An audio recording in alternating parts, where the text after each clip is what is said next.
All right, honors pre-calculus, chapter 7 test review. Again, we're prepping for chapter 7 test tomorrow. Again, relatively short chapter in the sense that we only have 4 sections. Get 7.2, 7.3, 7.5, 7.6. But if you've been paying any attention at all, we realize that while we only might have 4 sections, we have 4 big sections, maybe with the exception of 7.2. We've got some large concepts. We've got some problems that they're going to take a little bit of time. So jumping right in, let's go ahead and hit the first one. Again, we've got a linear programming problem to start. I would anticipate that this is probably one of the more difficult one of the most difficult types of questions that you're going to be seeing. So number 1, it reads that the available parking area of a parking lot is 350 square meters. A car requires 5 square meters of space, and a bus requires 25 square meters of space. The attendant can handle no more than 22 vehicles. If a car is charged $8 to park and a bus is charged $15 to park, how many of each should the attendant accept in order to maximize the income? Then the next question, what is the maximum income? So I think that the first thing that we should probably do is identify our variables. Again, we always want to start there. So I've already actually even typed that up. We're going to say that X is equivalent to the number of cars, while Y is equivalent to the number of buses.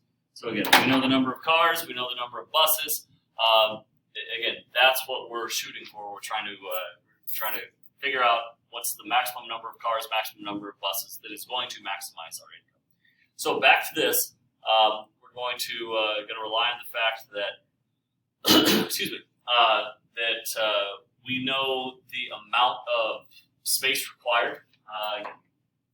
We are told that we need 5 square meters of space for a car and 25 square meters of space for a bus. But the parking lot is limited in the fact that it does not have, it does not have an infinite amount of space. It has 350 square meters. So I think that we could get by with this first inequality saying 5 square meters per car plus 25 square meters per bus. If we were to add those together, we had that limited amount of space of 350 square meters, so we have to be exactly 350 square meters or lower. Okay, so from there, the next thing that we know is that if I were to add, how do I want to say this? If I were to focus in right here, we know that the most we can obtain here in the parking lot is 22 vehicles.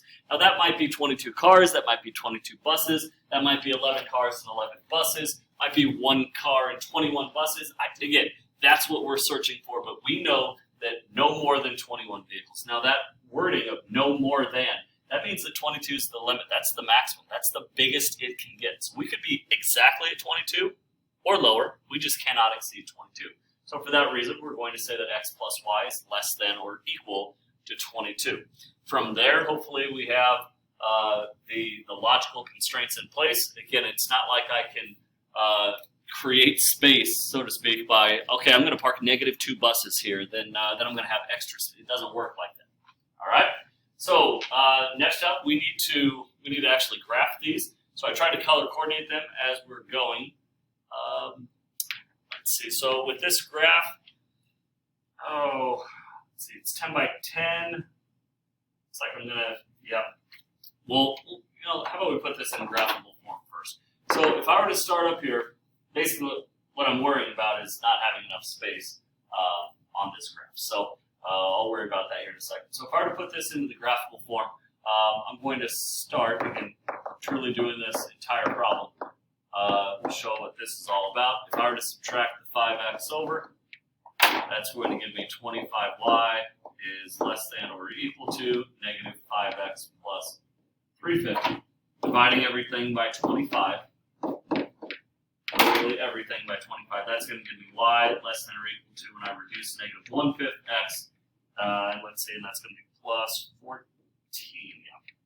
Just check my math there. Plus 14. So all of that work, got that out of the way, but now we know that my form to graph is right there. Doing the same thing for the y, x plus y less than or equal to 22. This one's going to be a little bit simpler. All I have to do is subtract the x over. and then I'm there. I've got y less than or equal to negative x plus 22. So as I was worried about, also got my x greater than or equal to 0, y greater than or equal to 0. But as I was worried about, if I have a 10 by 10 graph, I was thinking about letting each of these boxes be worth 2 units.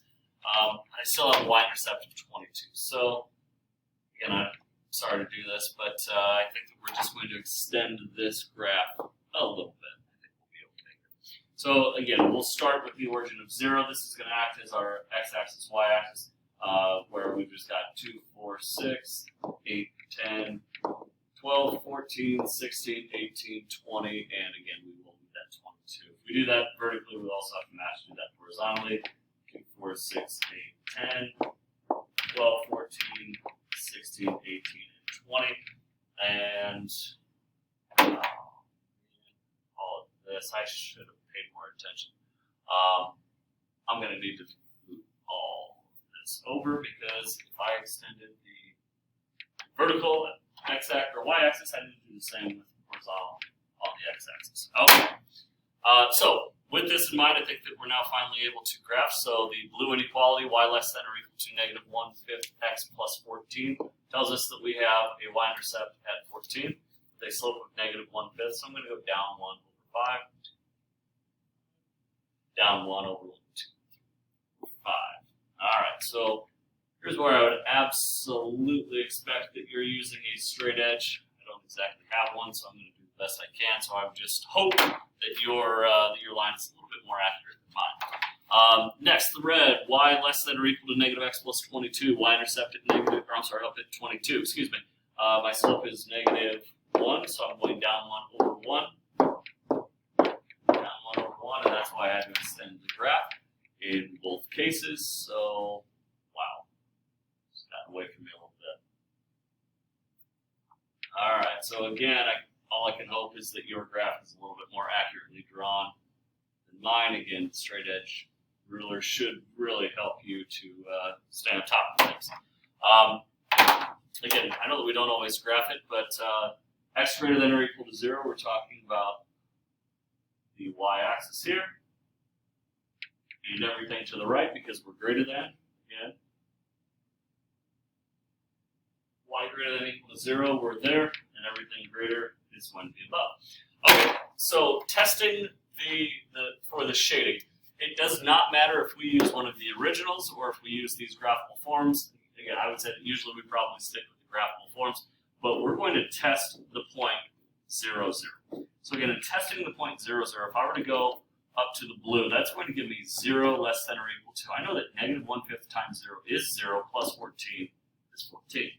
So when asking myself the question, is 0 less than or equal to 14, the answer, of course, is yes. So that tells me that on the blue line, I will shade toward the origin of 0, 0. Doing the exact same thing for the red line, red inequality. Put a 0 in for y, less than or equal to 0 in for x, plus 22 is still 22. Same question, is 0 less than or equal to 22? That answer, of course, also is yes. So now for the red line and the blue line, I'm going to shade toward the origin. But for x greater than or equal to 0, y greater than or equal to 0, that tells me that we're in the first quadrant, and we know that we're shading in here. So shading this region, in order to obtain the vertices that we're going to plug into the objective function that we have not created yet, but the vertices are simply going to be the corners. I hate to try to simplify it that way, but it's going to be the corners of the points of the shaded region. So identifying where those vertices are located. Let's document that here. The vertices, again, first one that I'm seeing is at 0, 0. The second one, if I scroll up, is clear up there at 0, 14. Stay on the graph here. 0, 14. Next, it looks like we're going over 10 up 12. So 10, 12, and then our last is clear over at 22, 0. Okay, so with this in mind, like I said, we need to plug these vertices into the objective function. Well, the objective function, kind of the giveaway here is that that's where we're going to start talking about money. So when it comes in with this second to last sentence, it says that if a car is charged $8 to park and a bus is charged $15 to park. All right. So we're trying to maximize our income, it says this time. So my objective function here, my income, $8 per car and $15 per bus. This is going to be the objective function. So what we have now is a big giant substitution problem. So I need to test all 4 of my vertices, again, 0, 0, 0, 14, 10, 12, and 22, 0. We need to test each of these into the objective function. Again, literally subbing in, we're going to try to find this out. We're going to say that your income is equal to 8 times x plus 15 times y. And we're going to put a 0 in for x and a 0 in for y. And in doing so, your income value, if you parked 0 cars and 0 buses, your income is going to be $0. Again, I think that part makes sense. Next up, if we're doing the exact same process, 8x plus 15y, but this time 0 for x, but 14 for y. Now this is going to lead to, let's see, an income of $176. Let's see, next up with 10, 12, 8x plus 15y, where I put 10 in for x and 12 in for y. This is going to lead to an income of $260. And last, if we park 22 cars but no buses, again, 8 times 22 in place for x plus 15y, 0 buses in place for y. This is going to produce that income of $176. So remember that our goal, we're trying to maximize the income. Again, we're in business. We're trying to come up with the most possible income, and that appears to be $260. And when that happens is when we do the combination of 10 cars and 12 buses. So to answer the question, what should we do? What should we park? We should park 10 cars and 12 buses, and that produces a max income of $260. All right. So again, hopefully we can complete a problem like that, because again, you'll have something very similar to it on tomorrow's test.